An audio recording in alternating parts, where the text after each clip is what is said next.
எல்லோருக்கும் வணக்கம் நேயர்களே. இந்த வீடியோவில் என்ன தெரிந்து கொள்ள போகிறோம் அப்படின்னு பார்த்தீங்கன்னா, சற்று முன் சரண்ராஜ் பற்றின ஒரு முக்கியமான விஷயம் சமூக வலைத்தளங்களில் வெளியாகி மிக பெரும் அளவுக்கு பரபரப்பை ஏற்படுத்தியிருக்கு. அவருடைய கடைசி ஆசை அப்படின்னு சொல்லிட்டு மருத்துவர் சொன்ன ஒரு குறிப்பிட்ட விஷயம் மிக பெரும் அளவுக்கு பரபரப்பை ஏற்படுத்தியிருக்கு. இந்த ஒரு குறிப்பிட்ட தகவல் தான் பார்த்தீங்கன்னா சமூக வலைத்தளங்களில் மிக பெரும் அளவுக்கு பரபரப்பாக பரவிட்டு இருக்குது. அப்படி என்ன விஷயம் அதில் இருக்குது, எதனால் மருத்துவர் கண்கலங்கி போயிட்டாரு, அந்த ரகசிய விஷயம்னா என்ன அப்படிங்கிற மாதிரி பல அதிர்ச்சிகரமான விஷயங்களை பற்றி இந்த வீடியோவில் நம்ம தெரிந்து கொள்ள போகிறோம். நேயர்களே, வாங்க வீடியோக்குள்ள போகலாம். நம்முடைய சேனலுக்கு நீங்கள் புதியவராக இருந்தால் மறக்காமல் சப்ஸ்கிரைப் பண்ணிட்டுங்க. நேயர்களே, சூப்பர் சிங்கர் 11 எந்த அளவுக்கு வெற்றி பெற்றுச்சு அப்படிங்கிறது நம்ம எல்லாருக்குமே தெரியும். இது வரைக்கும் சூப்பர் சிங்கர் வரலாற்றிலேயே இல்லாத அளவுக்கு இந்த ஒரு சூப்பர் சிங்கர் 11 பார்த்தீங்கன்னா மாபெரும் அளவுக்கு வெற்றி பெற்றுச்சு அப்படிங்கிறதுல எந்த ஒரு மாற்று கருத்துமே கிடையாது. இதற்கு மிக முக்கியமான காரணம் என்ன அப்படின்னு சொல்லிட்டு விஜய் டிவி தரப்பிலே சொல்லப்பட்டிருக்குது. அவங்க என்ன சொல்கிறாங்க அப்படின்னு பார்த்தீங்கன்னா, இது வரைக்கும் சூப்பர் சிங்கர் எத்தனையோ சீசன்கள் நடந்திருக்கு அப்படிங்கிறது நம்ம எல்லாருக்குமே தெரியும். ஆனால் இதுவரை இல்லாத அளவுக்கு இந்த ஒரு குறிப்பிட்ட சீசன் மாபெரும் வெற்றி அடைஞ்சிருக்கு. இந்த ஒரு மாபெரும் வெற்றிக்கு முக்கிய காரணமாக நாங்கள் பார்க்கறது சரண்ராஜ் அவர்கள் தான். அதற்கான ரீசன் என்ன அப்படின்னு பார்த்தீங்கன்னா, அவருடைய பாட்டு கிராமத்தில் இருக்கிற ஒவ்வொரு எளிய குடும்பத்தினரும் ரசித்து அவருடைய பாட்டை தான் கேட்குறாங்க. அவருடைய பாட்டை பார்த்தாலே கிராமந்தோறும் டிஆர்பி அப்படிங்கிறது உச்சத்தை பீக்கில் தொடும். ஆனால் இப்படி இருந்தும் சரண்ராஜ் அவர்கள் 2வது இடம் வந்தது அப்படிங்கிறது எங்களுக்கு பேரதிர்ச்சியாக இருக்குது. அவருக்கு பேரதிர்ச்சியாக இருந்துச்சோ, அவருடைய ரசிகர்களுக்கு பேரதிர்ச்சியாக இருந்துச்சோ, அவருக்கு வாக்களித்தவர்களுக்கு பேரதிர்ச்சியாக இருந்துச்சோ, ஆனால் எங்களுக்கு தான் இருந்துச்சு அப்படின்னு சொல்லிட்டு விஜய் டிவி சொன்ன விஷயம் தான் மிகப்பெரும் அளவுக்கு அதிர்ச்சி ஏற்படுத்தியிருக்கு.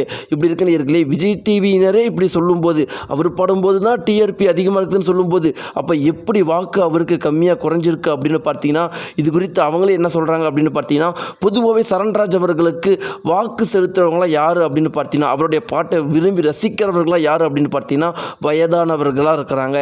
அவங்க வாக்கு போடுறது ரொம்பவே குறைவு. ஆனால் நிக்கிலை பொறுத்த வரைக்கும் அவருடைய ஃபேன்ஸ்லாம் பார்த்தீங்கன்னா இந்த ஜென்ரேஷன் கிட்ஸாக இருக்கிறாங்க. அதனால் அவங்க ஈஸியாக வாக்கு ஆன்லைனில் போட்டுருவாங்க. அதனால தான் நிக்கில் அவர்கள் ஜெயிச்சார், சரண்ராஜ் அவர்கள் தோத்தார் அப்படிங்கிற ஒரு அதிர்ச்சிகரமான விஷயத்தை விஜய் டிவி தரப்பு சொன்னதாக ஒரு குறிப்பிட்ட தகவல் மிக பெரும் அளவுக்கு வைரலாக போயிட்டுருக்கு. இப்படி எல்லாம் இருக்கும்போது நேயர்களே, சற்று முன் பார்த்தீங்கன்னா ஒரு குறிப்பிட்ட மருத்துவர் சொன்ன ஒரு குறிப்பிட்ட தகவல் மிக பெரும் அளவுக்கு வைரலாக போயிட்டுருக்கு. அந்த ஒரு குறிப்பிட்ட தகவல் அவர் என்ன சொல்லியிருக்காரு அப்படின்னு பார்த்தீங்கன்னா, அதாவது சரண்ராஜ் அவர்களே எனக்கு ரொம்ப நாளாகவே தெரியும். சரண்ராஜ் அவர்கள்கிட்ட ஒரு முறை நான் ஒரு கேள்வி கேட்டேன், ஒரு ரசிகராக ஒரு கேள்வி கேட்டேன். உங்களுக்கு எது மிகப்பெரிய ஆசை, உங்களுடைய கனவுனா என்ன? அதாவது ஒவ்வொரு சிங்கருக்குமே ஒவ்வொரு லட்சியங்கள் இருக்கும். அப்போ நீங்கள் இப்பயே இந்த சின்ன வயசுலேயே இப்படி பாடுறீங்க, உங்களுக்கு என்ன லட்சியம் இருக்குது? உங்களுக்கு கண்டிப்பாக பெரிய லட்சியம் இருக்கும் அப்படின்னு கேட்டதுக்கு அவர் என்ன சொல்லியிருந்தார் அப்படின்னா, எனக்கு லட்சியம் அப்படிங்கிறது என்னுடைய பாட்டை ஒவ்வொரு வீட்டில் இருக்கிற ஒவ்வொரு கிராமந்தோறும் என்னுடைய பாட்டு போகணும். அதை விட ரொம்ப முக்கியம், கஷ்டப்படுறவங்களுக்கு என்னுடைய பாட்டு நம்பிக்கை கொடுக்கணும். வாழ்க்கையில் குழப்பத்தில் இருக்கிறவங்களுக்கு என் பாட்டு ஒரு தெளிவை கொடுக்கணும். வாழ்க்கையில் தோல்வி அடைஞ்சவங்களுக்கு என்னுடைய பாட்டு வெற்றியை கொடுக்கணும். அது மட்டும்தான் என்னுடைய சந்தோஷம் அப்படின்னு அவர் சொன்ன விஷயம்தான் எனக்கு கடைசி வரைக்கும் என் வாழ்க்கையில் மறக்க முடியாத விஷயம். இந்த மாதிரி ஒரு விஷயத்தை யாரும் என்னுடைய வாழ்க்கையில் சொன்னது கிடையாது. எத்தனையோ படித்த மேதைகளோடு நான் பழகி இருக்கிறேன். அவங்கெல்லாம் கூட இப்படிப்பட்ட ஒரு தத்துவத்தை சொன்னது கிடையாது. ஒரு சின்ன பையன் அப்படி சொன்னது, அன்றைக்கி நான் கண்கலங்கி போயிட்டேன் அப்படின்னு ஒரு குறிப்பிட்ட மருத்துவர் சொன்னதை ஒரு குறிப்பிட்ட தகவல் சமூக வலைத்தளங்களில் மிக பெரும் அளவுக்கு வைரலாக போயிட்டுருக்கு.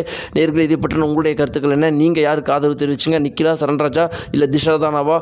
உங்களுடைய கருத்துக்களை கீழே கமெண்ட் பாக்ஸில் மறக்காமல் தெரிவிங்க. நன்றி.